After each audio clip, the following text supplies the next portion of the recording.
అయితే వింటలేదు, కుటుంబ పరువు మంట కలుతుంది, చెప్పిన మాట వింటలేదని తల్లిదండ్రులు చర్య తీసుకుంటారు. ఇంతకుముందు కుటుంబ పరువులు తీస్తారని ఇప్పుడు మళ్ళీ ఇప్పుడు నుంచి కొత్త ట్రెండ్ ఏమి ఇది.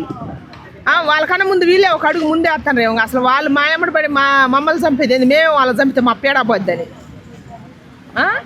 ఇది కొత్త ట్రెండ్ ఏమో.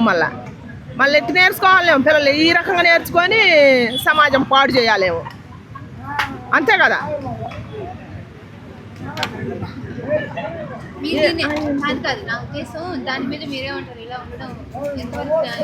కరెక్ట్ కాదు. నేను ఒక తల్లిగా చెబుతున్నా, మిమ్మల్ని కష్టపడి 9 నెలలు మోసి కానీ నా పిల్లలు పైకి వచ్చి ప్రయోజకులయ్యి మాకు ఒక ముద్ద పెట్టకపోయినా ఏమి లేదు, కానీ మాకు కీర్తిని సంపాదిస్తే చాలు, మమ్మల్ని రోడ్డు మీద వేయకుండా ఉంటే చాలు, మా గౌరవం మంట కలుపుకుంటే చాలు అని తల్లిదండ్రులుగా కోరుకుంటారు.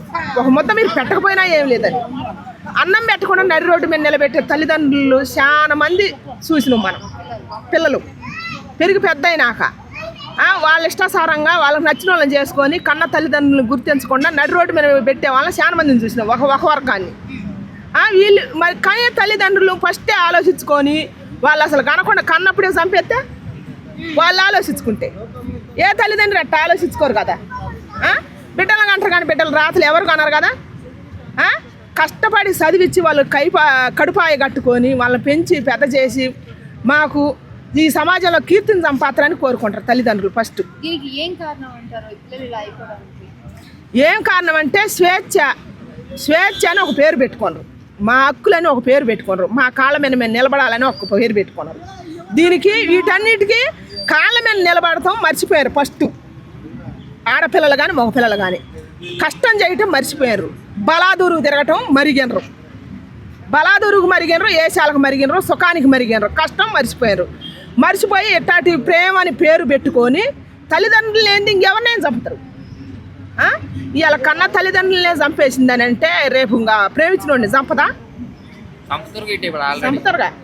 ఇప్పుడు ప్రేమించేవాడు మగపిల్లగాడికి మాత్రం బుద్ధి ఆడలేదు. ఒక ఆడపిల్ల అంటే ఒంటరిగా తిరిగితే ఆమెను రేపు చేస్తారేమో మానభంగం చేస్తారేమని ఆమెకు భయం ఉంటుంది. మరి ఒక మగవాడికి ఏం భయం ఉండదు కదా. వాడు మాత్రం కనపడదాన్ని ఎట్ట ప్రేమిస్తాడు? వాడికి ఒక అక్క, చెల్లి, తల్లి అందరు ఉంటారుగా. ఒక అమ్మాయి చెడిపోయినప్పుడు ఇంకొక అబ్బాయికి ఎందుకు బుద్ధి రావట్లేదు? ప్రేమ అని పేరుతోటి పేరు పెట్టుకొని దాన్ని ప్రేమించి దాని కుటుంబం వెనకే నువ్వు ఉసి కలిపినవా కలపలేదా పుణ్యం వాడికి ఎరక. ఇప్పుడు దాని తల్లిదండ్రులని చేతులారా నీ కారణంగా చంపించినవు, రేపు నీ తల్లిదండ్రులను చంపదా? ఏం చేస్తే బెటర్ అంటే ఏం చేసినా ఇట్టాటి ఎన్ని చేసినా కూడా మారరు. ఒకరిని చూసి ఒకళ్ళు నేర్చుకుంటారు. పిల్లలు పాడైపోతున్నారని నేను చెబుతున్నా, వాళ్ళ కోసమే చెబుతున్నా.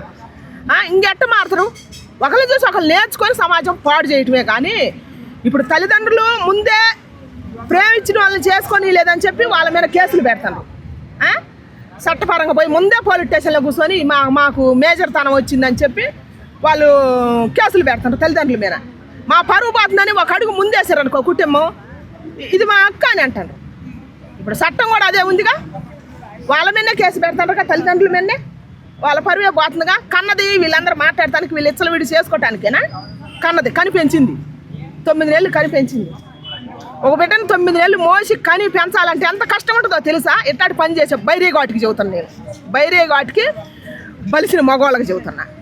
ఒక బిడ్డను కనాలంటే ఎంత కష్టం ఉంటుంది? వాళ్ళని పెంచి పెద్ద చేయాలంటే ఆ తల్లి ఎంత కష్టపడాలా, నిద్రాగారాలు మానుకోవాలా, ఎంత కష్టం చేయాలా. ఆమె నిత్యం ఇంత పిల్ల గుడ్డు పిల్ల కాంచి ఎంత సాగితే 20 ఏళ్ళ పిల్ల అవుతుంది. నీ ఇష్టం వచ్చినట్టు నువ్వు చేస్తే ఒప్పుకుంటారా తల్లిదండ్రులు? ఎట్లనేనా చేయాల్సింది? ఆడపిల్లలు ప్రేమించినోడి కోసం కని పెంచింది, అందుకేనా మీ ఇష్టం వచ్చినట్టు తల్లిదండ్రులను చంపమనే? ఇది మంచి పద్ధతి కాదు ఆడపిల్లలకి. దయచేసి మారాలి. ఆడపిల్లలైన మారాల్సిందే, మగపిల్లలైన మారాల్సిందే. మారితేనే సమాజం బాగుంటుంది. మరి ప్రేమించి పెళ్లి చేసుకున్న కూడా కలిసి ఉండట్లేదు కదా. కలిసి ఉంటారు, ఇంకెట్టాటి వాళ్ళు ఎందుకు కలిసి ఉంటారు? ఇప్పుడు ఈ ప్రేమ అని చెప్పి సొంత కన్నా తల్లిదండ్రులనే చంపేసింది అంటే ఇంకా అది కలిసి సంసారం ఎట్ట చేస్తారు? వాళ్ళు కలిసి చేయటానికి కాదు కదా వాళ్ళు తెగబడ్డది. తల్లిదండ్రులనే మట్టి పెట్టిన వాళ్ళు కలిసి సంసారం ఎట్ట చేస్తారు? ఈ సమాజానికి మంచి మెసేజ్ ఎట్టేస్తారు, పాడు చేయటానికే. కానీ వాళ్ళ జీవితాలు కూడా సర్వనాశనం అయిపోతాయి. ఇట్టాటి వాళ్ళు కన్న బిడ్డలేగా రోడ్డు మీదకి వచ్చేది, రోడ్డు మీదకి వచ్చి ఈ సమాజాన్ని పాడు చేసేది. తాగుబోతులై, తిరుగుబోతులై, రౌడీలై, గొండాలై తిరిగి మరొక జీవితాన్ని నాశనం చేసేది ఇట్టాటి వాళ్ళ పిల్లలే.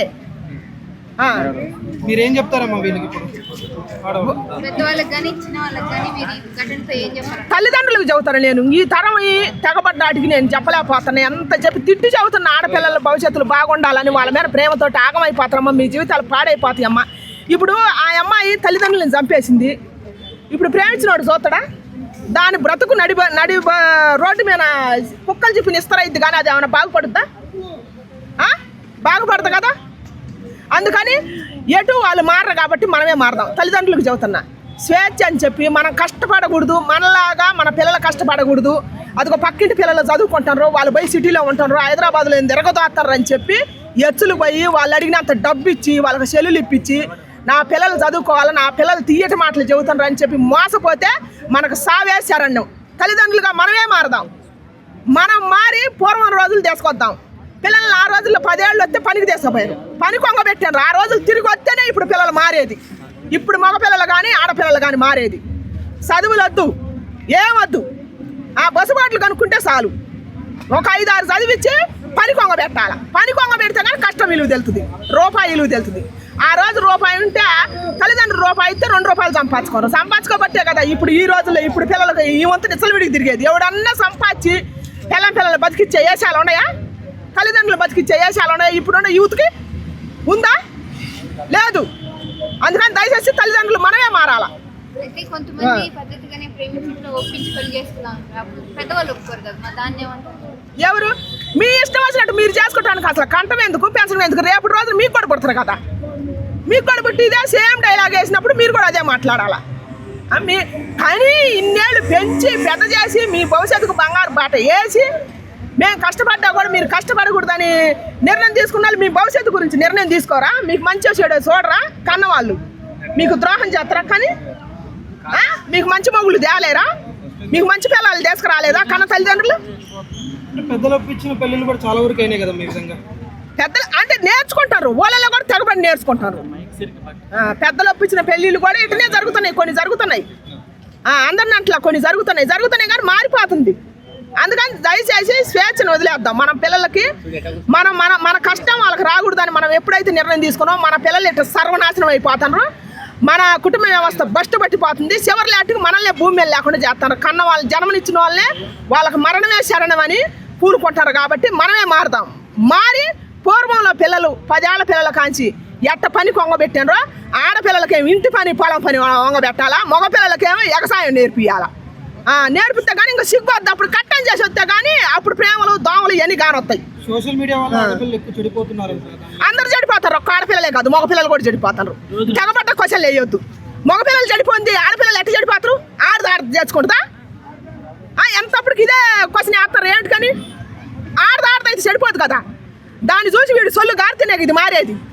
దానికి డబ్బులు కట్టలు చూపించి ఆశ చూపిస్తేనే కదా, దాన్ని పార్కులు అమ్మడి తిప్పితేనే కదా. ఇంట్లో తల్లిదండ్రులకు పెట్టడు ఎదవా, అమ్మాయికి అయితే పెడతాడు. ఇప్పుడు తల్లిదండ్రులు చంపిన అమ్మాయి కూడా సోషల్ మీడియాలో ఒక అబ్బాయి కోసమే చంపింది, ఇన్స్టాగ్రామ్ లో పరిచయమైన అబ్బాయి కోసం. మరి అవును, వాడు చెప్పిండు. వాడు నూరు పోసిన విధం అట్టుంది. వాడే నూరు పోసిండు. వాడు నూరు పోసిండు అట్ట మారిపోతుంది. ఇది నమ్ముతుంది, ఇది గుడ్డికి నమ్ముతుంది. ఒక్కనేమో ఆడద నమ్ముతుంది, ఆడద నమ్మి మోసపోతుంది. ఒక్కనేమో మగవాడిని నమ్మి మోసపోతుండు. ఇద్దరు వైపులు తప్పుందని చెబుతాను నేను. ఒక్కల మీద నిందయ్యొద్దు దయచేసి. నేను చెబుతున్నా ఇద్దరు వైపులు తప్పుంది. ఇద్దరు అబ్బాయి అమ్మాయి ఇద్దరు మారాలి. ఇప్పుడు ఈ తరం యువత మారాలా. వాళ్ళు మారిపోతే తల్లిదండ్రులుగా మనమే మారాలా. అది ఏదో కుట్ర జరుగుతుంది అనిపిస్తుంది తప్ప ఆమె విలేకరుల సమావేశం చూసినప్పుడు చాలా ఆశ్చర్యకర విషయాలు బయటపడ్డాయి. ఎందుకంటే మానభంగం చేసినప్పుడల్లా ప్రెగ్నెన్సీ రావడం, దాన్ని అబార్షన్ చేయడం, ఈ 1.5 సంవత్సరాల్లో 5 సార్లు ప్రెగ్నెన్సీ అబార్షన్ కావడం నిజంగా వండర్ అన్నమాట. ప్రపంచ చరిత్రలో ఒక వ్యక్తికి సంవత్సరంన్నరలో అంటే 1 సంవత్సరం 6 నెలల్లో 5 సార్లు అబార్షన్ అవ్వడం, అది రేప్ చేసినప్పుడల్లా అబార్షన్ అవ్వడం మరి ఏందో కొత్త వండర్లా కనపడుతుంది.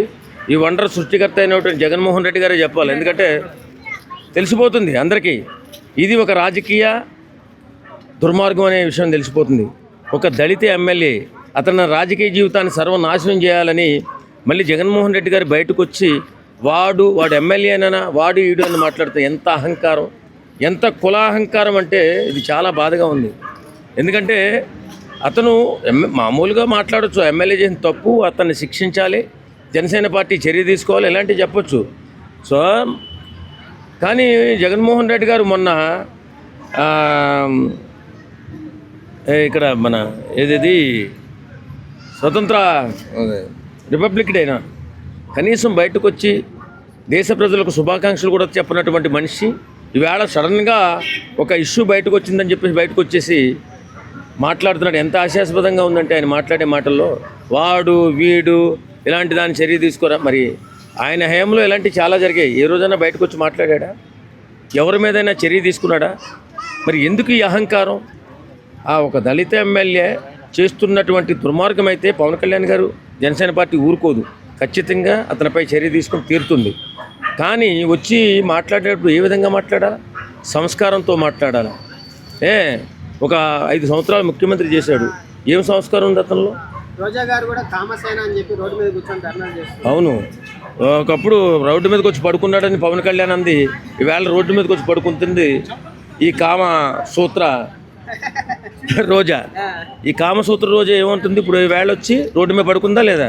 ఆ వేళ పవన్ కళ్యాణ్ రోడ్డు మీద పడుకున్నాడు, ఈవేళ రోడ్డు మీద పడుకుని ఎందుకు అల్లాడిపోతుందో. వాస్తవంగా పవన్ కళ్యాణ్ గారు ఆడబిడ్డల పట్ల ఏదైనా అన్యాయం జరిగితే ముందుండి ఏదన్నా న్యాయం చేసే వ్యక్తి ఆయనే ఈవేళ ఉన్న రోజుల్లో. కానీ ఫోన్ ఖర్చు వెనకాల ప్యాక్ అయితే ఏదేమైనా ఒక ఆడబిడ్డకి అన్యాయం జరిగినప్పుడు న్యాయం జరగాలని అందరూ కోరుకోవడంలో తప్పు లేదు. కానీ ఆమె ప్రెస్ మీట్లోకి వచ్చి మాట్లాడినటువంటి మాటలు చూస్తుంటే ఆమె కావాలని ఇదంతా చేసినట్టుగా ఉంది తప్ప ఖచ్చితంగా కావాలని ఇరికించినట్టుంది. లేకపోతే ఐ లవ్ యూ అని నేనే ముందు మెసేజ్ పెట్టానని చెప్పినావే మరి ఎలా మానభంగం చేశాడంటుంది. కారులో చేసినప్పుడు ఒకసారి ప్రెగ్నెన్సీ వచ్చిందట, రూమ్కి తీసుకెళ్ళి ఒకసారి ఏదో చేస్తే ప్రెగ్నెన్సీ వచ్చిందట, 5 సార్లు ప్రెగ్నెన్సీని తీపించుకున్నది. ఇది ఎవరైనా నమ్మదగిన మాటేనా? వాస్తవంగా ఉండాలి. ఎక్కడైనా ఆమె మాట్లాడే మాటల్లో కానీ ఆమె హావభావాల్లో కానీ నాకు అన్యాయం జరిగింది అని ఎవరికైనా అనిపించుంటే నిజంగా ఏం అనిపించలేదు. అక్కడ అన్యాయం జరుగుతున్నట్టుగా ఏం అనిపించలేదు, కానీ మోసం చేస్తున్నట్టుగా అనిపిస్తుంది.